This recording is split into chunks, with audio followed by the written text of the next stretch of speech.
Boa tarde, turmas do segundo ano. Estou muito feliz de nós podermos ter esse encontro online agora, né? Através dessas atividades, de vídeos, enfim. Que vocês possam permanecer na casa de vocês. É muito importante esse momento agora que a gente está vivendo, da gente realmente manter a quarentena. Não façam igual alguns estão fazendo, né? Saindo desnecessariamente. Ontem tinha uma turma aqui na minha rua, cheia, jogando, soltando pipa. Não façam isso, vocês não estão de férias, vocês estão realmente de quarentena. Permaneçam em casa, isso é importante para a saúde de todos nós e para que a gente possa se ver logo. Para que isso possa passar o mais breve possível, é necessário que nós estejamos na nossa casa e é importante também que vocês não deixem de fazer as atividades que estão sendo colocadas online, de tirarem as suas dúvidas. Eu estarei sempre no meu horário de aula aqui, esperando por vocês, qualquer dúvida que vocês tenham com relação às atividades que eu postei. E espero em breve nós podermos nos ver presencialmente, darmos continuidade às nossas atividades presenciais. Mas enquanto isso, não deixem de fazer as atividades online aqui, tá bom? Um grande abraço. Bom, pessoal, nessa primeira aula a gente vai relembrar um pouquinho o que a gente viu em sala de aula antes da quarentena. Nós falamos um pouquinho sobre metabolismo energético. E o que vem a ser metabolismo energético? É a forma com que os seres vivos obtêm energia. Então, nós vemos que existem diferentes formas em que os seres vivos obtêm energia. As plantas, por exemplo, como que as plantas retiram a energia? Vem do sol, né? Então, as plantas são seres que são chamados autotróficos, porque elas são capazes de transformar a energia luminosa do sol em alimento, em energia química em forma de alimento. Então, são chamados de seres autotróficos. Nós não somos capazes de pegar a luz do sol e transformar em energia química. Então, nós precisamos nos alimentar de outros seres vivos, sejam outras plantas ou outros animais. Mas, tanto nós como outros animais que não são capazes de fabricar o seu próprio alimento, né, que são chamados de heterotróficos, todos os heterotróficos, eles precisam indiretamente dessa energia primária do sol. Por quê? Existe uma coisa que a gente chama de cadeia alimentar. Então, nós sabemos que os seres produtores, eles estão lá na ponta da cadeia alimentar, né? Lá na base da cadeia alimentar, eles retiram a energia do sol, transforma essa energia em energia química. Então, digamos que venha um gafanhotinho aqui e coma a minha plantinha. Ele vai ser considerado o quê?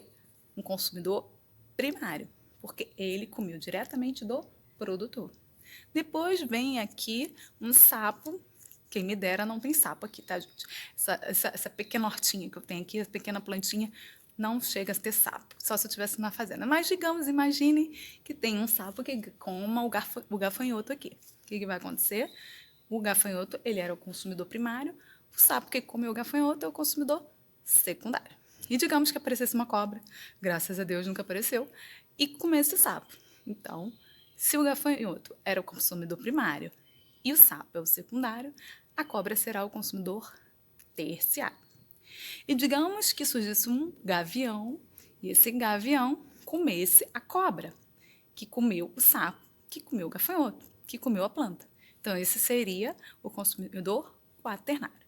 Nós estamos relembrando o quê? A cadeia alimentar, que é uma sequência de seres vivos que se alimentam um do outro. Mas a gente tem que sempre lembrar que toda a energia dessa cadeia alimentar veio primariamente da onde? Do Sol. Então, a energia solar é transformada em energia química, primeiramente, pelas plantas.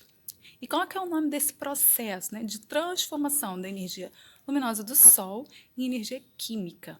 Nós chamamos de fotossíntese. Então, nós relembramos em sala de aula como que acontece a fotossíntese. Mas eu vou relembrar um pouquinho para vocês também, mostrando alguns slides, ok? Boa tarde, pessoal. Então, falando um pouquinho da nossa revisão a respeito da nossa aula sobre fotossíntese, lembrem-se que nós já estudamos essa aula, tá? Lá na aula antes de ocorrer essa quarentena, né? Isso é uma revisão. É importante que vocês façam essa revisão para que vocês possam entender um pouco melhor e aqueles que não puderam estar presentes possam também entender a matéria. Bom, para a gente relembrar o processo de fotossíntese, é importante a gente entender que os seres que são fotossintetizantes, ou seja, aqueles que são capazes de realizar a fotossíntese, são as cianobactérias, as algas e as plantas. Então, são esses seres que são capazes de produzir o seu próprio alimento através da fotossíntese, por isso que eles são chamados de produtores, então eles produzem o seu próprio alimento. E através da cadeia alimentar, eles passam também esse alimento, essa energia em forma de alimento para outros seres vivos. Então nós temos lá dentro da cadeia alimentar as plantas, que são a base da cadeia alimentar, porque elas que retiram a energia luminosa do sol e transformam em energia química em forma de alimento, e depois aqueles seres vivos que se alimentam dela vão pegando essa energia. Por exemplo, o consumidor primário, ele se alimentou diretamente do produtor. O consumidor secundário é aquele que se alimenta do consumidor primário. O consumidor terciário é aquele que se alimenta do consumidor secundário. E o consumidor quaternário é aquele que consumiu o terciário. Então, vocês vejam que a energia está sendo passada de um nível para o outro, né? Nível trófico, nós chamamos. Cada uma dessas etapas aí, o produtor é um nível trófico, o consumidor primário é outro nível, então vai passando de um nível para o outro a energia, conforme eles vão se alimentando um do outro.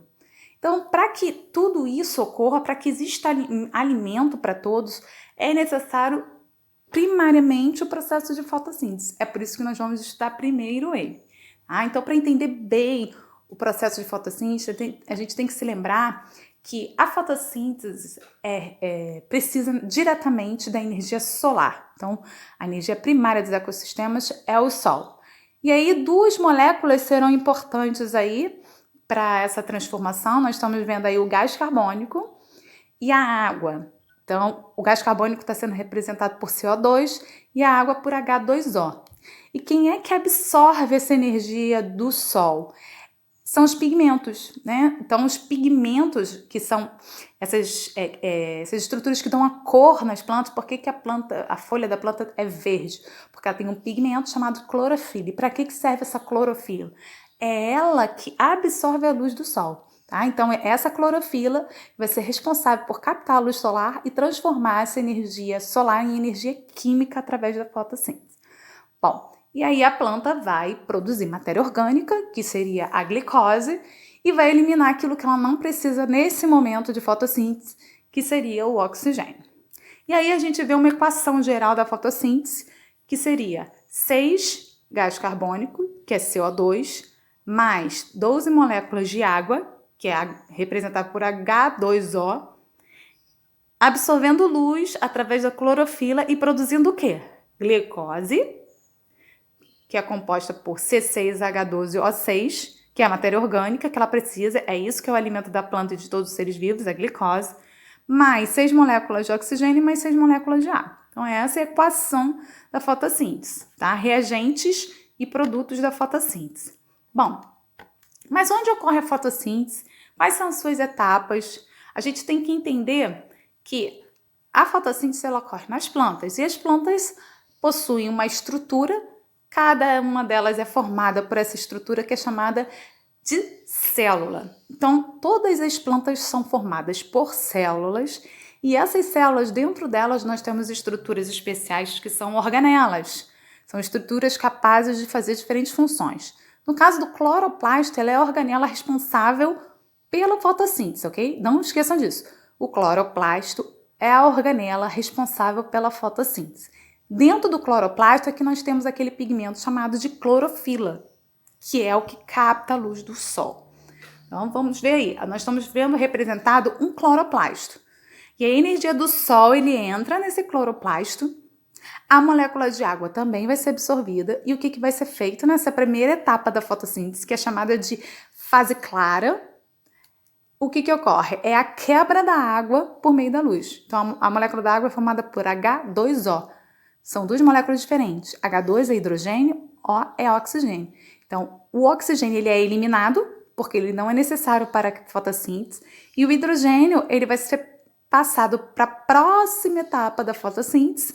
Ele vai ser carregado por uma molécula chamada de NADPH. Então, essa molécula de NADPH ela vai carregar o hidrogênio que vai ser necessário para a próxima fase da fotossíntese. Na próxima etapa da fotossíntese, nós chamamos de fase escura ou fase química. E o que ocorre na fase escura ou na fase química? Bom, o gás carbônico, que é o CO2, vai entrar no cloroplasto e vai sofrer várias reações químicas. Essas reações químicas são chamadas de ciclo de Calvin. Nessas reações vai ser produzido o quê? A glicose, que é o que nós queremos. A glicose é um material orgânico, que é o alimento da planta, que é produzido nessa segunda fase da fotossíntese. Então, vamos lá. Resumindo, vamos resumir o processo de fotossíntese. Nós temos a fase clara da fotossíntese, ou a fase fotoquímica, em que entra água, e a energia do sol quebra a água, o oxigênio é eliminado e o hidrogênio passa para a próxima fase. Na fase escura, o que nós temos? O hidrogênio que foi obtido na primeira fase e o gás carbônico entra. Sofre reação química e produz a glicose, ok? Então, nós temos essas duas etapas da fotossíntese, esses produtos que são produzidos através dessas reações químicas, e eu espero que vocês tenham relembrado um pouquinho, tá bom? Depois vou colocar as atividades aí para vocês fazerem. Um grande abraço!